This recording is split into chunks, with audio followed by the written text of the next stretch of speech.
તો yes last lecture છે હતો ત્યારે આપણે યસ હા લાસ્ટ લેક્ચર જ્યારે હતો ત્યારે આપણે કોમ્પ્યુટરનું બેઝિક જોયું હતું કે કોમ્પ્યુટર શું છે, એનો ઇન્ટ્રોડક્શન, એ બધું આપણે કપાવા માંડ્યો મેડમ પાછો અવાજ. લાસ્ટ લેક્ચરમાં જોયું હતું. કેરેક્ટરિસ્ટિક પણ આપણે લાસ્ટ લેક્ચરમાં જોઈ લીધી હતી. આપણે પછી આવ્યા હતા અહીંયા processing, data processing life cycle. હવે ડેટા પ્રોસેસિંગ સાયકલ શું છે? તો કે આપણે કોમ્પ્યુટરમાં કોઈ પણ ડેટા ઇનપુટ કરીએ છીએ, એની પ્રોસેસ કરે છે કોમ્પ્યુટર અને આપણને આઉટપુટ આપે છે, એને કહેવાય ડેટા પ્રોસેસિંગ સાયકલ. એના જે 5 પોઈન્ટ છે એમાંનો ફર્સ્ટ પોઈન્ટ જુઓ, it accept data or instruction by way of input. આપણે કોઈ પણ ડેટા છે, ઇન્સ્ટ્રક્શન છે, કોઈ ફાઇલ છે, કોઈ ન્યુમેરિકલ ડેટા, કોઈ આલ્ફાબેટિકલ ડેટા આપણે ઇનપુટ કરવા છે, તો કોના થ્રુ થશે? તો કે ઇનપુટ થ્રુ ડેટા જે છે એ આપણે ઇનપુટ કરી શકશું. સેકન્ડ પોઈન્ટ છે ઇટ સ્ટોર્સ ધ ડેટા.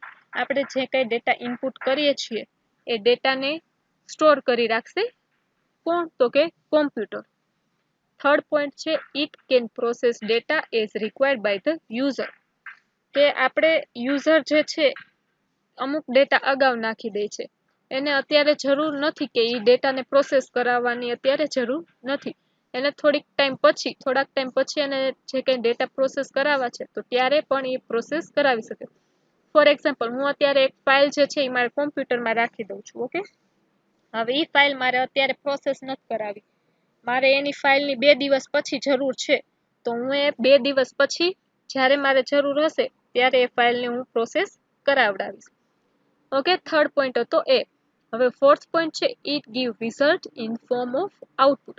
હવે મેં જે કંઈ પ્રોસેસ કરાવી ફાઇલની, ડેટાની અથવા ઇન્સ્ટ્રક્શનની, એનું આઉટપુટ અથવા એનું રિઝલ્ટ શેમાં આવશે? તો કે આઉટપુટ, એઝ અ આઉટપુટ એનું રિઝલ્ટ આવશે. ઓકે, ફિફ્થ પોઈન્ટ છે it controls all operation inside a computer. Data processing cycle જે છે એ બધા જે કાંઈ ઓપરેશન કરે છે, ઇનપુટ કરવાના, પ્રોસેસ કરવાના, એરિથમેટિક ઓપરેશન કરે, કોઈ લોજિકલ ઓપરેશન કરે, એ ક્યાં કરે છે? તો કે કોમ્પ્યુટરની અંદર કરે છે. હવે એનો ડાયાગ્રામ જે છે, એના ઓપરેશન જે કંઈ કરે છે એ નીચે ડાયાગ્રામમાં આપેલા છે. તો ડાયાગ્રામ જુઓ. ફર્સ્ટ છે ઇનપુટ યુનિટ. હવે અહીંયાથી યુઝર જે છે એ ડેટા ઇનપુટ કરે છે, એટલે એ ડેટા ક્યાં જશે? તો કે ઇનપુટ યુનિટમાં. ઓકે, ઇનપુટ યુનિટમાં ડેટા ગયા. હવે સીપીયુમાં પેલા એ છે ડેટા જે છે એ પ્રાઇમરી સ્ટોરેજ અથવા સેકન્ડરી સ્ટોરેજમાં સ્ટોર થશે. સ્ટોરેજ યુનિટમાં ડેટા સ્ટોર થઈ ગયા, જે યુઝરે ઇનપુટ કરેલા છે એ ડેટા સ્ટોર થઈ ગયા. હવે એ સ્ટોર થયેલા ડેટા પ્રોસેસ કરવામાં આવશે. ક્યાં આવશે? તો કે કંટ્રોલ યુનિટમાં અથવા એરિથમેટિક એન્ડ લોજિકલ યુનિટ જે છે એમાં ડેટા પ્રોસેસ થશે. ઈ ડેટા જે પ્રોસેસ થશે એ પ્રોસેસનું જે કંઈ આઉટપુટ આવે છે. મેડમ, હા બોલો. આ એરિથમેટિક એન્ડ લોજિક યુનિટ જે છે એમાં ઈ શું છે? હા કહું હો. હા, તો આ જે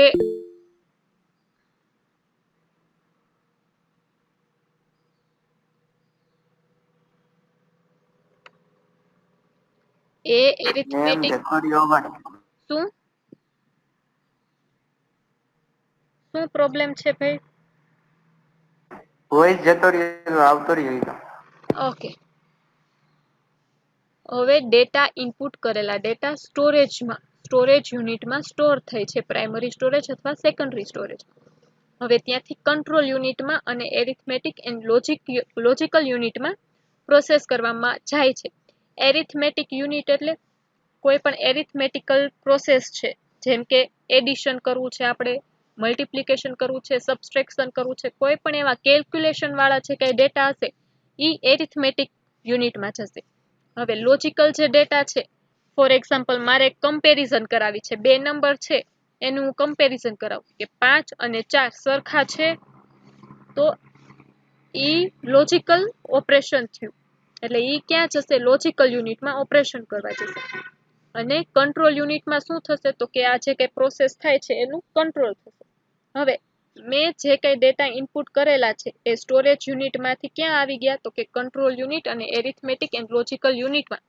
જે પ્રમાણે મેં ડેટા એન્ટર કર્યા હશે એ પ્રમાણે ત્યાં પ્રોસેસ થશે અને એ પ્રોસેસનું જે કંઈ આઉટપુટ આવે છે એ ફર્સ્ટ ક્યાં સ્ટોર થશે તો કે પ્રાઇમરી યુનિટ, પ્રાઇમરી સ્ટોરેજ અને સેકન્ડરી સ્ટોરેજ જે છે ત્યાં આઉટપુટ સ્ટોર થશે અને એ આઉટપુટ પછી આઉટપુટ યુનિટ થ્રુ યુઝરને આઉટપુટ એઝ અ રિઝલ્ટ મળશે.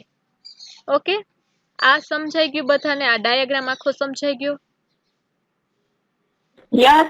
ઓકે, તો એમાં ફર્સ્ટ જે ઇનપુટ યુનિટ છે એ જોવો.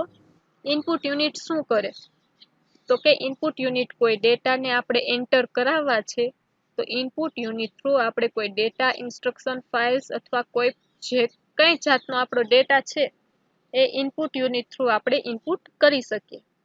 તો એમાં જુઓ, this is the process of entering data and program into the computer system. તો ઇનપુટ એવી પ્રોસેસ છે કે જેના થ્રુ આપણે કોમ્પ્યુટર સિસ્ટમની અંદર કોઈ પ્રોગ્રામ છે, કોઈ ડેટા છે, કોઈ ઇન્સ્ટ્રક્શન છે એ આપણે સ્ટોર કરી શકીએ. You should know that computer is an electronic machine like any other machine which takes as input raw data and performs some processing giving out processed data. હવે computer એક electronic machine છે. Okay, એ શું કરશે કે input લેશે, raw data લેશે, કોઈ પણ પ્રકારના જેટલા પણ ડેટા હશે, એક સાથે ડેટા હશે એ એક સાથે ડેટા લેશે અને અમુક પ્રોસેસ કરશે કે જે કોમ્પ્યુટરની અંદર ડેટા ઇનપુટ કરવા માટેની પ્રોસેસ હશે એ કોમ્પ્યુટર એની પ્રોસેસ કરશે અને એ જે કંઈ ડેટા છે પ્રોસેસ્ડ ડેટા એ ક્યાં જશે તો કે સ્ટોરેજ યુનિટમાં જશે. Okay, therefore the input unit takes data from us to the computer in an organized manner for processing. એથી જ આપણે જે કંઈ ડેટા ઇનપુટ કરીએ છીએ આપણે મેનરમાં કરીએ છીએ. અમુક ડેટા જે છે એ સરખી પ્રમાણમાં આપણે એન્ટર કરીએ છીએ જેથી કરીને કોમ્પ્યુટર જે છે એ ડેટાને સરખી રીતે પ્રોસેસ કરી શકે. ઓકે, આ ઇનપુટ યુનિટ સમજાઈ ગયું બધાને? Yes or no? Okay, next છે યસ. ઓકે, નેક્સ્ટ છે સ્ટોરેજ. હવે સ્ટોરેજ શું કરશે તો કે જે કંઈ ડેટા આપણે એન્ટર કરીએ છીએ, જે કંઈ ડેટા ઇનપુટ કરીએ છીએ એને ક્યાંક સ્ટોર કરી રાખશે.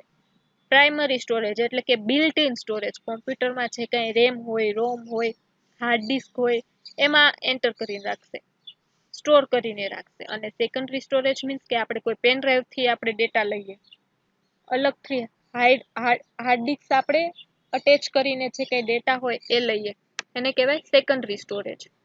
ઓકે, તો એમાં પહેલો પોઈન્ટ જુઓ, the process of saving data and instruction permanently is known as storage. કે આપણે કોઈ ડેટા અથવા ઇન્સ્ટ્રક્શન છે એને આપણે પરમનન્ટ સેવ રાખવા છે આપણા કોમ્પ્યુટરમાં તો એને શું કહેવાય? સ્ટોરેજ.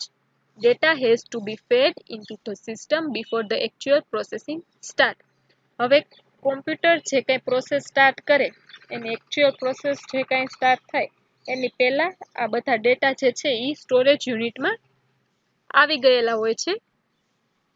નેક્સ્ટ સેકન્ડ પોઈન્ટ જુઓ, it is because the processing speed of central processing unit is so fast that the data has to be provided to CPU with the same speed. હવે CPU ની processing speed એટલી fast છે જેટલા આપણે data input કરશું, જેટલા fast કરશું અથવા જેટલી સ્પીડમાં કરશું એટલી જ સ્પીડમાં ડેટા જે છે એ પ્રોસેસ CPU થ્રુ પ્રોસેસ કરાવશે અને આપણને એ જ સેમ સ્પીડમાં જે છે એ આઉટપુટ અપાવશે. ઓકે, આ પોઈન્ટ સમજાઈ ગયો? યસ. ઓકે, થર્ડ પોઈન્ટ જુઓ, therefore the data is first stored in the storage unit for faster access and processing. એટલેથી જ કે CPU જે છે એ ફાસ્ટ પ્રોસેસ કરી શકે, જે કંઈ ડેટા જે છે એ ફાસ્ટ એક્સેસ કરી શકે એના માટે ડેટા પહેલેથી આપણે જ્યારે ઇનપુટ કરીએ ત્યારથી જ ડેટા જે છે એ સ્ટોરેજ યુનિટમાં સ્ટોર થતા હોય છે જેથી કરીને કોમ્પ્યુટર એની પ્રોસેસ જે છે એ ફાસ્ટલી કરી શકે. This storage unit or the primary storage of the computer system is designed to do above functionality. એટલે જ આ પ્રાઇમરી સ્ટોરેજ જે છે સ્ટોરેજ યુનિટ જે છે એ શા માટે બનાવવામાં આવ્યું, કોમ્પ્યુટરની અંદર શા માટે રાખવામાં આવ્યું, તો કે ઉપરની જે કંઈ ફંક્શનાલિટી આપણે મેં તમને કીધી કે એ ફાસ્ટ ડેટા જે છે એ પ્રોસેસ કરી શકે, ડેટાને આપણે એક્સેસ કરવા હોય તો એ ફાસ્ટ કરી શકે, એટલા માટે થઈને સ્ટોરેજ યુનિટ જે છે એ કોમ્પ્યુટર સિસ્ટમમાં મૂકવામાં આવ્યું. ઓકે, ફોર્થ પોઈન્ટ જુઓ, it provides space for storing data and instruction. હવે આપણે સ્ટોરેજ યુનિટમાં કંઈક ડેટા ઇન્સ્ટ્રક્શન અથવા કોઈ પણ પ્રકારની ફાઇલો સ્ટોર કરવી છે તો એના માટે શું જોશે, આપણને સ્પેસ જોશે. તો એના માટે અમુક ટાઈપની સ્પેસ જે છે એ આપણને પ્રોવાઈડ કરવામાં આવે છે. ફિફ્થ પોઈન્ટ જુઓ, the storage unit performs the following major functions. કે સ્ટોરેજ યુનિટ કયા કયા ફંક્શન્સ પરફોર્મ કરે, તો ફર્સ્ટ ફંક્શન છે all data and instruction are stored. અવાજ કપાય છે. ઓકે, હવે પ્રોપર આવે છે? મેડમ તમારો અવાજ કપાય હા છે. હા હા હા હા, હવે પ્રોપર આવે છે? Yes. Okay, all data and instruction are stored here before and after processing. કોઈ પણ ડેટા આપણે ઇનપુટ કરીએ ત્યારે અથવા ડેટા આપણને રિઝલ્ટ એઝ આઉટપુટ આવે ત્યારે એ પહેલા અને પછી જે કંઈ ડેટા છે એ ક્યાં સ્ટોર થશે, સ્ટોરેજ યુનિટમાં. હું ઇનપુટ કરું ડેટા, એ પછીના જે કંઈ ડેટા છે એ સ્ટોરેજ યુનિટમાં આવશે. મારે આઉટપુટ જોઈએ છે એની પહેલાના જે કંઈ ડેટા હશે એ પણ સ્ટોરેજ યુનિટમાં આવશે. Intermediate results of processing are also stored here. કે વચ્ચેની જે કંઈ પ્રોસેસ થાય છે, એરિથમેટિક યુનિટ અને લોજિકલ યુનિટના જે કંઈ પ્રોસેસ થાય છે એના જે કંઈ ડેટા આવે છે એ પણ સ્ટોરેજ યુનિટ જે છે એ સ્ટોર કરીને રાખશે. ઓકે, આ સમજાઈ ગયું? યસ. હવે છે ને મારા પીસી ની બેટરી છે ને લો થઈ ગઈ છે, જ્યાં સુધી ચાલે છે ત્યાં સુધી સમજાવું, બાકી આપણે નેક્સ્ટ લેક્ચરમાં જોશું.